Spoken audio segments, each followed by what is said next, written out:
Cette capsule vidéo traite des processus.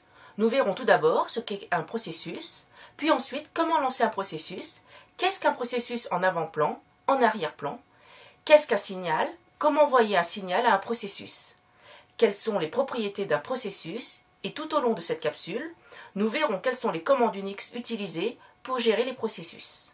Alors qu'est-ce qu'un processus ? Un processus est une instance de programme en cours d'exécution. Par exemple, je considère l'exécution du programme gestionnaire de fenêtres qui correspond à mon bureau de travail. Ce programme, en cours d'exécution, est un processus et a été lancé par mon système d'exploitation, entre autres processus. Depuis ce processus gestionnaire de fenêtres, je peux lancer un autre processus, par exemple un logiciel de navigation web.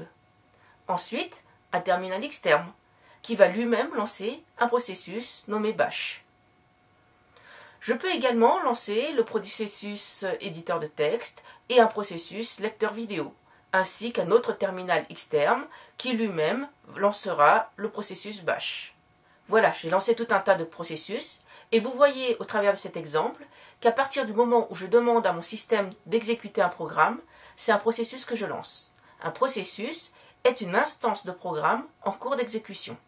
Alors, un processus est identifié par un numéro unique, appelé PID, Process Identifier. Celui-ci est attribué séquentiellement par le système.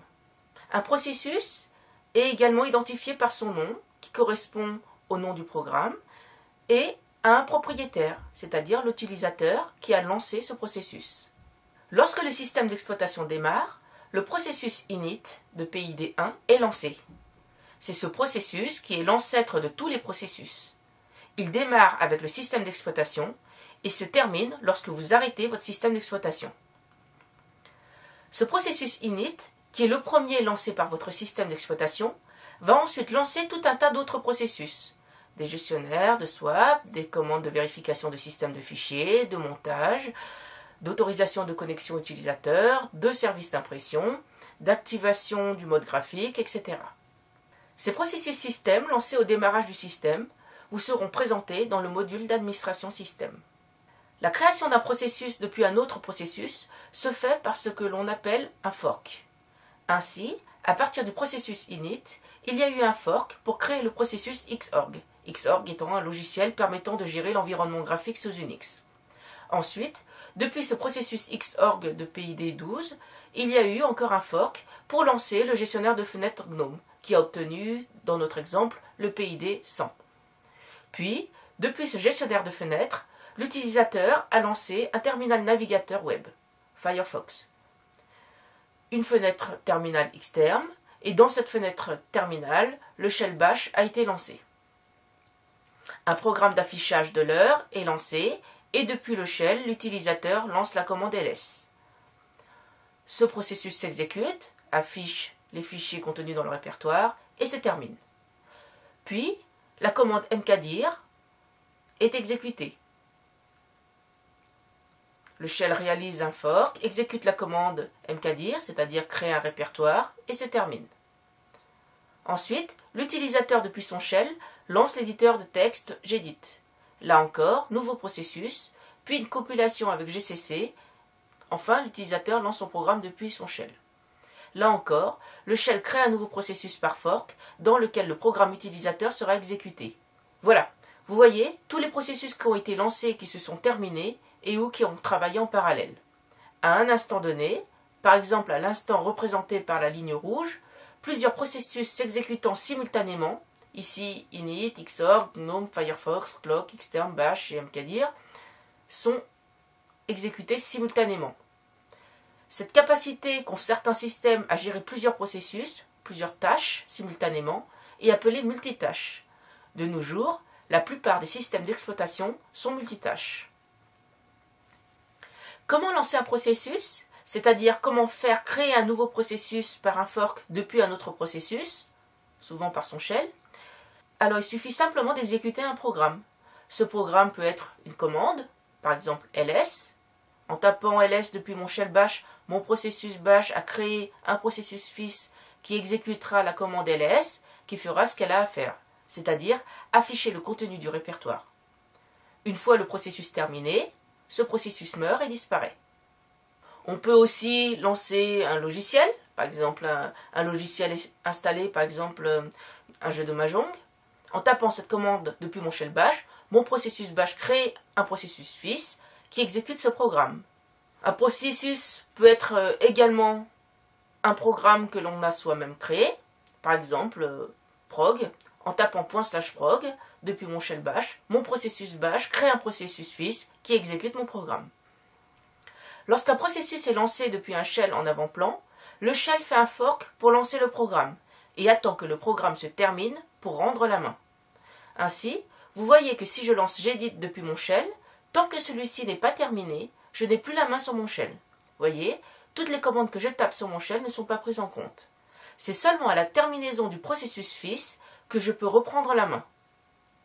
Lorsqu'un processus est lancé depuis un shell en arrière-plan, à l'aide du symbole et commercial, le shell fait un fork, lance le programme, mais rend la main. Le processus fils et le processus père s'exécutent simultanément.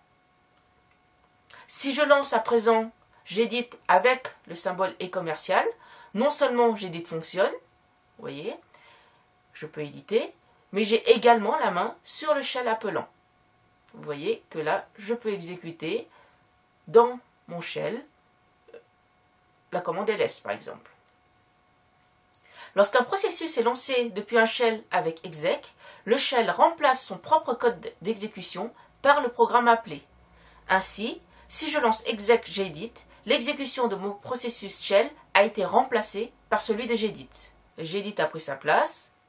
Si je termine gedit se termine, je n'ai plus de shell. Et je ne peux plus revenir au shell puisque j'en ai plus. Pour afficher la liste des processus tournant sur votre système, vous pouvez utiliser la commande ps. Utilisée sans aucune option, celle-ci liste, sans les détailler, les processus qui ont été lancés depuis le shell courant. Pour pouvoir afficher tous les processus tournant sur le système, on utilisera l'option "-A", et pour pouvoir afficher les détails de chaque processus listé, on utilisera l'option "-F" ou "-l". Alors pour pouvoir afficher les processus en cours avec leur état, vous pouvez également utiliser la commande "top". Celle-ci réactualise sa liste au fur et à mesure. Attention, cette commande, bien que pratique pour suivre l'évolution des processus, sera difficilement utilisable dans vos scripts. Il vaut mieux se cantonner à ps. Lorsqu'un programme est en cours d'exécution en parallèle avec d'autres programmes en cours d'exécution, comment faire pour pouvoir par exemple l'interrompre, le terminer, ou lui signaler par exemple qu'il faut relire un fichier de configuration?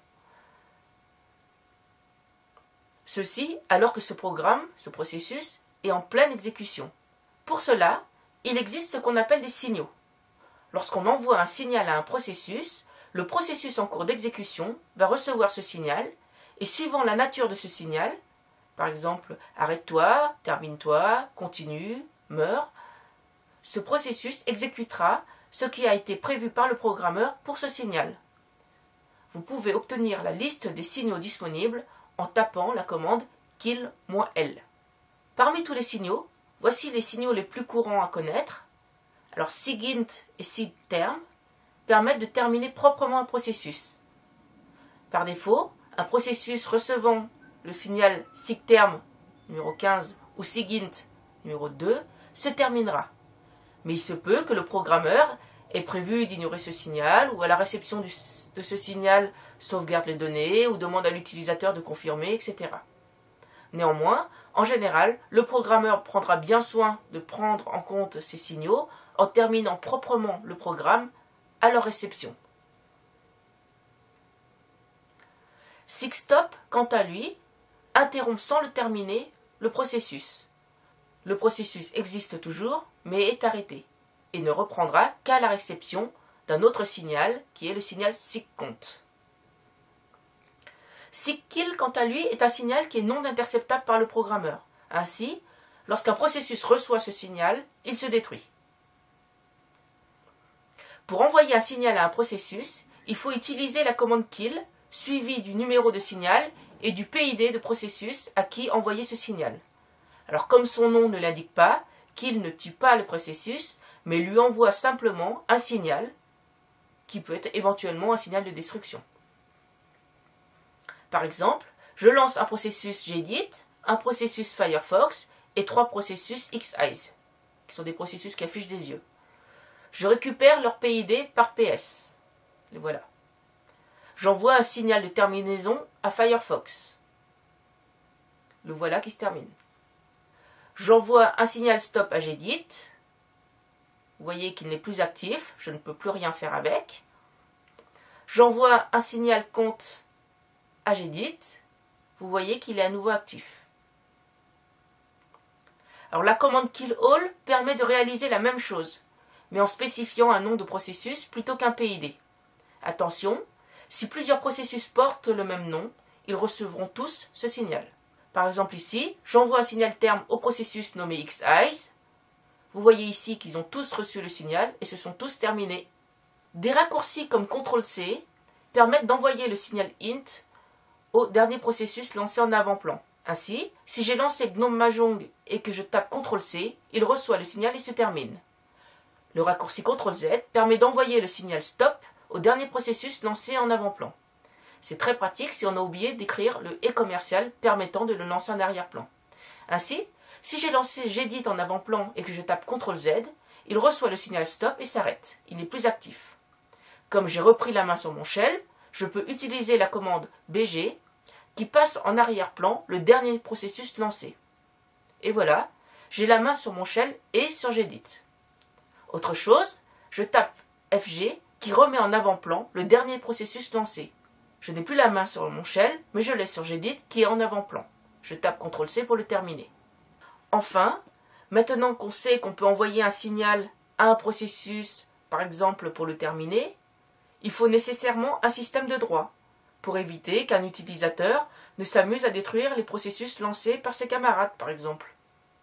Alors chaque processus a un propriétaire. C'est celui qui l'a lancé. Seul celui-ci ou l'administrateur pourra lui envoyer un signal. Vous pouvez afficher le propriétaire de chaque processus en utilisant l'option -F de la commande PS.